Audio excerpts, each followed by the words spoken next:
Ya, harga emas spot melonjak 1,9% menjadi 5.231 dolar per ons, sedangkan harga emas berjangka Amerika Serikat untuk kontrak pengiriman April ditutup melesat 2,7% ke level 5.242 dolar.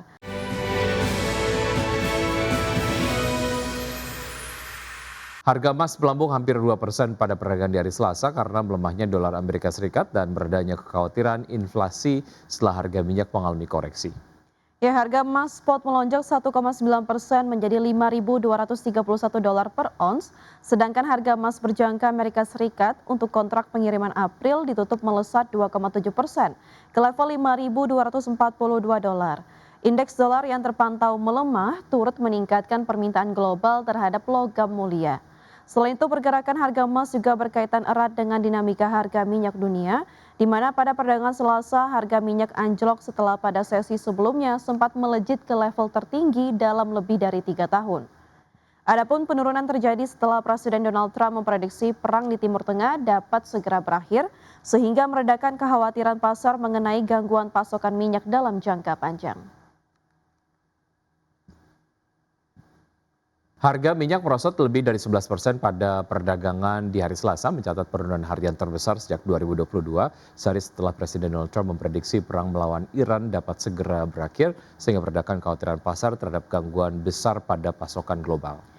Ya, minyak mentah berjangka Brent ditutup merosot 11% menjadi 87,8 dolar per barrel, sedangkan minyak mentah berjangka West Texas Intermediate anjlok 11,9% ke level 83,45 dolar per barrel. Harga sempat jatuh lebih dalam pada perdagangan tengah hari setelah Menteri Energi Amerika Serikat Chris Wright mengatakan bahwa militer Amerika membantu memfasilitasi pengiriman minyak melalui Selat Hormuz. Adapun sehari sebelumnya, harga kedua acuan minyak dunia sempat meroket hingga di atas 119 dolar Amerika per barrel. Lonjakan tersebut dipicu pemangkasan output oleh Saudi Aramco dan produsen lainnya yang meningkatkan kekhawatiran terhadap gangguan besar pada pasokan global.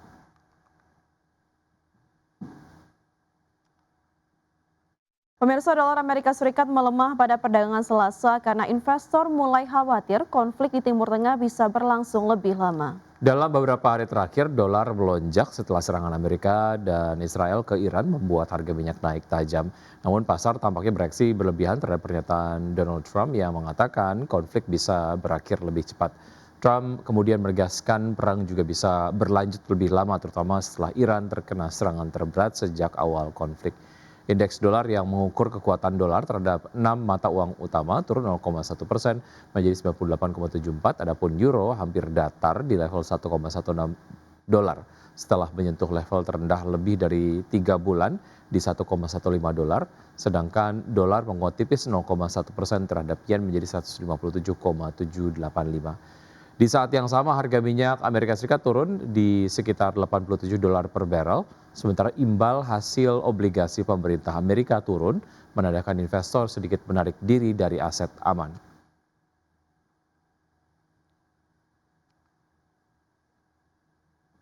Terima kasih Anda masih bergabung bersama kami. Pemirsa, PT Jasa Marga Persero Tbk memastikan kebijakan pemberian diskon tarif tol sebesar 30% selama periode Lebaran 2026 tidak akan menggerus pendapatan perseroan.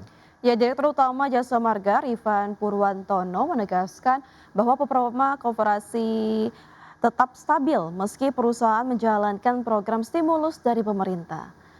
Ia memastikan seluruh aspek komersial telah dihitung secara matang agar tidak mengganggu target laba tahunan perseroan. Adapun diskon tarif tol akan diberlakukan selama 4 hari, yakni 15 sampai 16 Maret untuk arus mudik dan 26 sampai 27 Maret untuk arus balik. Jasa Marga menyebut penentuan jadwal ini sengaja diambil lebih awal untuk mendorong masyarakat melakukan perjalanan sebelum puncak arus mudik yang diprediksi jatuh pada 18 Maret 2026. Lewat program tersebut, Jasa Marga optimis minat masyarakat terhadap diskon tetap tinggi, di mana pengalaman tahun-tahun sebelumnya membuktikan bahwa potongan tarif efektif memecah kepadatan di gerbang tol utama.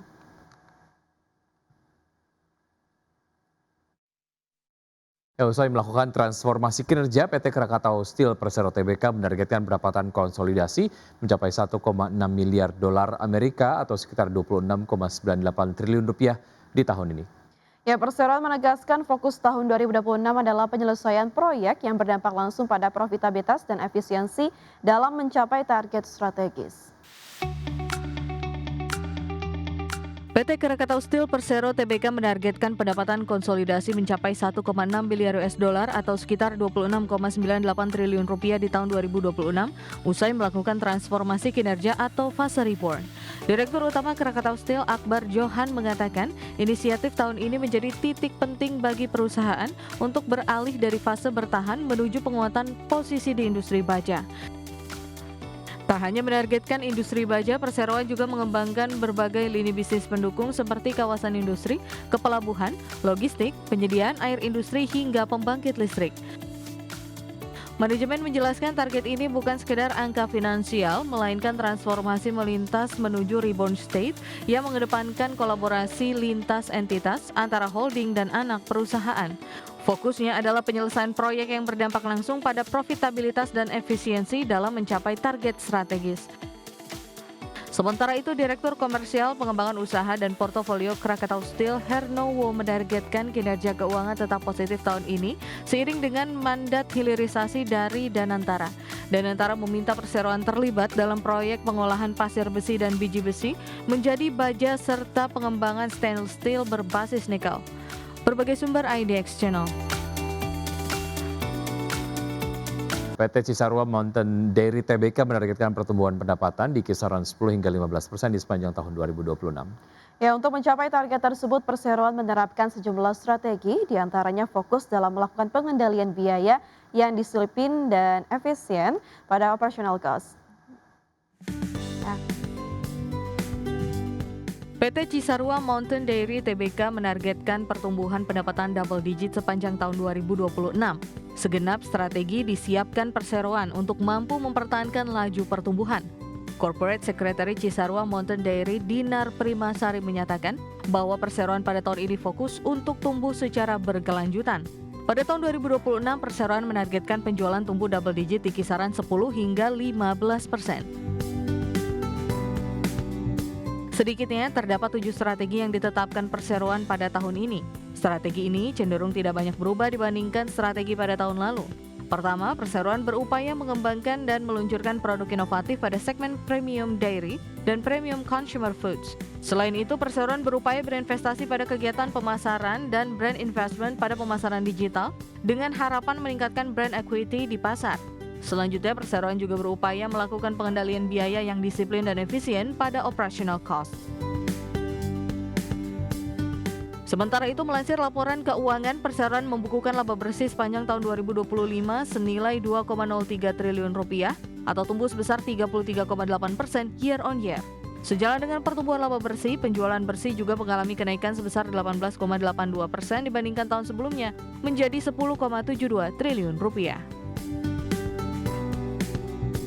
Berbagai sumber IDX Channel.